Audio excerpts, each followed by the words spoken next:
This video is going to be a little bit different than my usual unclickable vomit. I don't expect this video to get any engagement whatsoever, since it's not insufferable drama crap garbage. But you know what they say, make your art for yourself first and foremost. Except this isn't art, it's more like fart. Instead of complaining about something I saw on the internet, I want to take a look at my old YouTube animated series, Flotsam-Jetsam, and commentate over it. Boy oh boy, this is gonna be a bad one. Flotsam-Jetsam was a short webtoon I made in 2020 when I was 16 years old. Flotsam-Jetsam originally starred my half-baked self-insert character, a gray rubber hose squid named Flotsam. However, I eventually pulled my head out of my ass and realized self-inserts are cringy, so I changed it to focus on the infinitely more iconic Pumpkin and Trina, two holiday-themed characters that look like Twitter artist OCs, because at the time, they were. Alongside guest appearances from my horde of amazing world of gumball rejects, my little munchkins would go on crazy adventures. I tell you, every time I hear colorful cast of characters do wacky shenanigans, I want to blast my head off with a sawed-off shotgun. None of the episodes are that long or interesting, so let's just let the shit slip and start with episode 1. It's technically not part of the series, but this is the first long-form video I would create using the Flotsam-Jetsam format. It stars my crudely cut-out sketch drawings of anthropomorphic animals, and they just say, Flotsam-Jetsam is back. Why was I back? I think it's because I got a new computer that could actually run Adobe Premiere Pro. This video is just this axolotl spinning in a circle, appearing in front of a bunch of random inside jokes. How does anyone find that funny? Including me randomly dropping my real-life friend's face in it for some reason. Maybe I asked him if he was okay with it being in this video, but looking back on it, I would not have done this now. Toxic tea, more like Doxic tea. Anyways, Sheldon from Splatoon randomly appears in this video. I think it's because there was a YouTube commenter named Sheldon who interacted with my videos a lot at the time, and he used this character as his profile photo. Earth-shattering shit for a small YouTuber to actually have recurring fans. Ironically, he wouldn't ever comment on my videos again after I did this funny cameo. Can we get a fat rip for Sheldon? Oh yeah, that's right. My channel used to be called Tan Man Toons. Cool. This video really sucked. The only reason this video is noted here is because it's the first appearance of Pumpkin and Trina in a video. It also features nostalgia critic tier humor like gun equals funny, silly dance equals funny, and silly song equals funny. This episode is notable for being the first appearance of the iconic watermark picture frame. That'll teach all those dastardly content thieves. Ain't nobody going to be stealing my animation! As if anyone would even want to steal this terrible thing anyways. You get the idea, this one also sucks.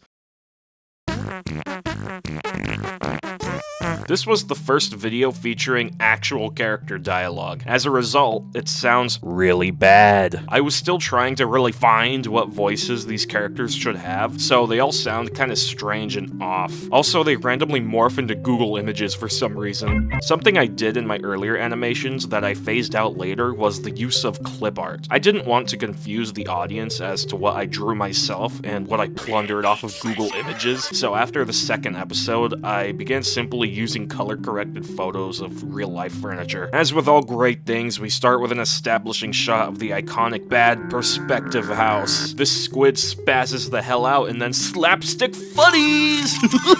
Holy shit, is that the Skin Decks? You know, that Minecraft website where you make Minecraft skins? Oh my god, this was very much a product of its time. Did I forget to crop out the Bandicam watermark, or did I leave it in on purpose? You can never tell in this post-ironic wasteland that is my shitty channel. And get rid of that Bandicam watermark, please. Yes, sir. Oh, never mind.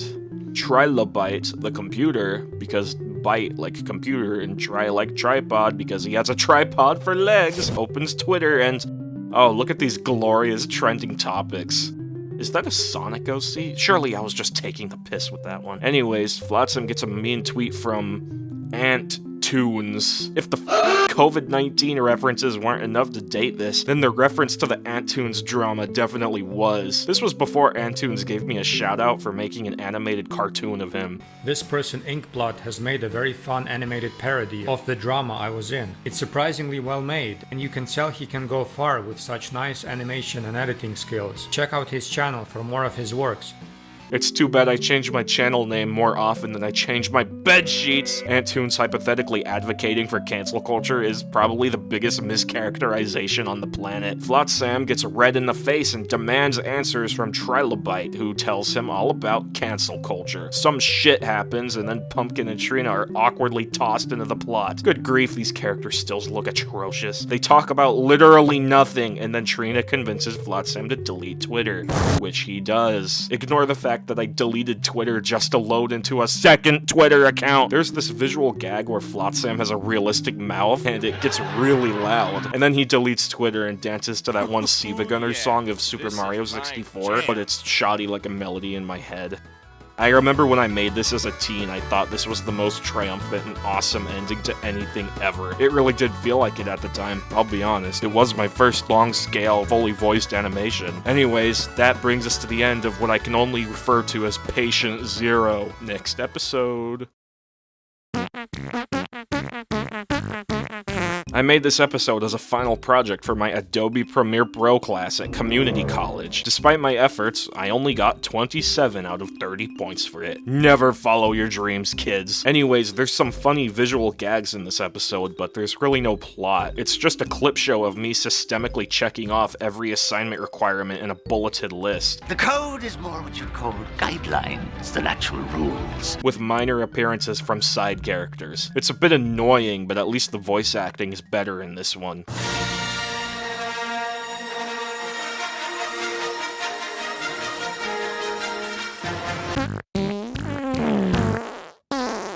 Oh, good golly gee, I was dreading this one. This episode is a parody of Moki's Christmas, a series on Senor Pelo's channel. When you're a stupid teenager with undiagnosed mental problems, Moki's show seems like the funniest thing on the planet, next to the likes of Super Mario Logan. As an aspiring animator with delusions of grandeur, the most illogical thing for 17-year-old me to do was to straight up copy it. Don't worry guys, it's just the parody! Copyright section 108 or whatever the number is. It's too bad that this episode is actually extremely irritating and outdated. This episode stars everyone's favorite, Trina! It's also my first animation to be rendered in stunning 60 frames per second.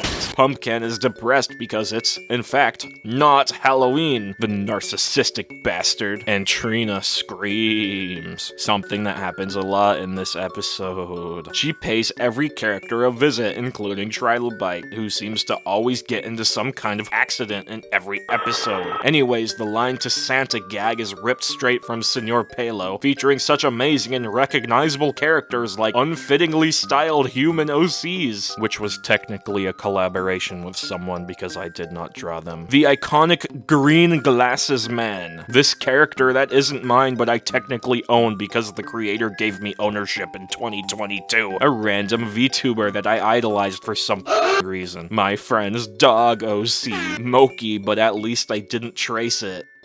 And some side characters that I actually created. They all die. More jokes that are stolen from Senor Belo, and suddenly more death. Good grief. Instead of Pete being the villain in this video, it's this Mingy frog. Yes, it's a guest appearance from Froge the Frog, another mutant freakazoid looking character that I technically have ownership of. Instead of doing something villainous, the bum simply stands there and does nothing of importance, while Trina assaults Banjo-Kazooie and kidnaps Kazooie. Poor sucker got caught in the crossfire. Trina shoots an egg at Froge, and the bastardly amphibian is down for the count, never to ever again. Trina disappears for one frame because animation is my passion, and the fever dream is finally over. This screen cap sums up my thoughts perfectly with how much rewatching this thing made me want to die. Next episode. This is the first video featuring the new and improved Paper Mario style. And by that I mean the style of the bad Paper Mario games. I was one bad day away from becoming the next Super Origami Kingdom, wasn't I? In this episode, Pumpkin has to get gifts for Trina because it's Valentine's Day. Hooray! Even for my standards, this episode is relatively dull. After the greatest yap session of 2021, there's a short driving scene where... Look, it's that damn frog again. Pumpkin goes to the store. He buys 3 realistic boxes, and there's some funny exchange. Debit or credit? Cash. Ouch. Tell me now, why is the checkout located in the direct middle of the walkway? Genius set design, if I do so myself. Pumpkin gets home and yaps some more about... I'll be honest, I don't even know what I was on about here. Then the episode ends and we learned nothing. I remember feeling really good about this episode when I first made it, but now that I look back on it, it's quite a bit uninteresting. At least it's fun to look at. This must be the Flotsam-Jetsam equivalent of those baby sensory videos with dancing pineapples. This was my attempt at inserting an overarching villain into the series. It's too bad Flotsam-Jetsam was already on its last legs by the time this zoot-suited dumpster fire hit the scene. This is admittedly the most fast-paced and, in my opinion, funniest episode of the series. It also uses the Terraria rain music, which is scientifically proven to be the best piece of ambient music ever composed. The plot of the episode can be summed up in 2 sentences. Trina? Why is the fridge comically empty? Because we need a setup for the plot. Of course! Pumpkin needs to buy food. So they buy a car. Really striving for that Edward R. Murrow Award with this genius-level writing. Turns out that this minor visual gag from the previous episode ends up being a serious plot point for this episode, as Pumpkin seemingly got his driver's license revoked. But wait, I've just realized. How am I supposed to drive to the store when I just got my driver's license taken away for vehicular manslaughter? I guess Trina couldn't be asked to be the one to drive, or any of these other lazy f***s. There's a really over-the-top commercial for this terrible neon yellow smart car. Flame cars are the new hip way to get around your area of residence. Flame cars use self-path-making technology, so even the driver doesn't need a license to ride in style. Which is somehow convincing enough to get Trina to buy one. It drops from the sky instantly, and boom. Establishing shot. Yes, unsurprisingly, this is the villain's lair. A gloomy factory looking straight out of Cellbot headquarters. Despite all the foreboding setup, we never actually see the villain, because... that's the end. I guess I was feeling rather lazy the day I published this one. Unsurprisingly, I never finished the second part of this episode. I eventually realized trying to introduce a villain into what is otherwise a slice-of-life cartoon was a stupid idea, and left it at that. The original plan was that this villain would be the head of the company that sold the yellow cars, and would hack into them at will and cause car wrecks. And you will now be merged without looking. What the fuck? The king of Halloween has been blown to smithereens. Yes, he was the stereotypical evil white-collar businessman archetype. I remember making a short analog horror series based on this concept too, with the villain's malfunctioning products being the main focus. This would have done numbers in 2021. Too bad I nuked it off the internet. This one's a bit out of place, but I'm featuring it as a little bonus content. In spring of 2021, I hosted an art contest using... fandom. The ultimate prize was a virtual rare item in the baby game Animal Jam. In case you were wondering, yes, it's exactly what it sounds like. I, in fact, did dangle virtual economy by a fishing string to exploit free fan art out of children who wanted rare items in their baby game. They don't call me toxic for nothing. More like... extortion tea. I'm sure it comes as no surprise that I also removed this video. Why? Not because it's extraordinarily embarrassing, but because I later found out that the person I gave first place, and therefore gave the rare item, actually traced their artwork from a stock photo. I only found this out after I went to the pet store in real life and saw the exact stock photo they used on a poster board advertising sickly store betta fish in little jars. stars. That's an epic fail. What's even worse is I specifically remember the person who won second place had a relatively humble character with no rare items in the game. Meanwhile, the dirty cheater who got first place had all the rarest items equipped on their avatar. Way to go, 2021 Toxic T, contributing to the growing wealth gap one socially awkward interaction at a time. I'm sure this person doesn't even remember I exist at this point, but by the tiniest black hole from a particle accelerator chance that you are watching this, way to go, you have retroactively been promoted to first place.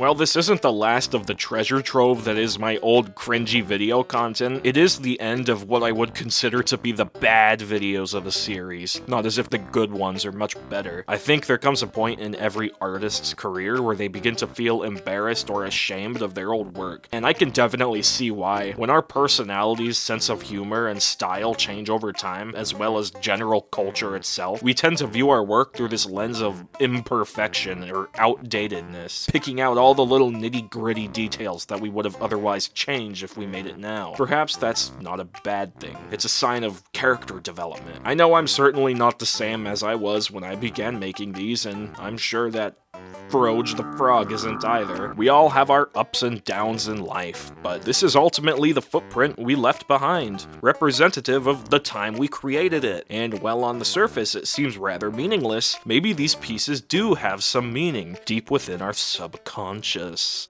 Just joking! These videos suck and I'm still a piece of shit. Bye bye!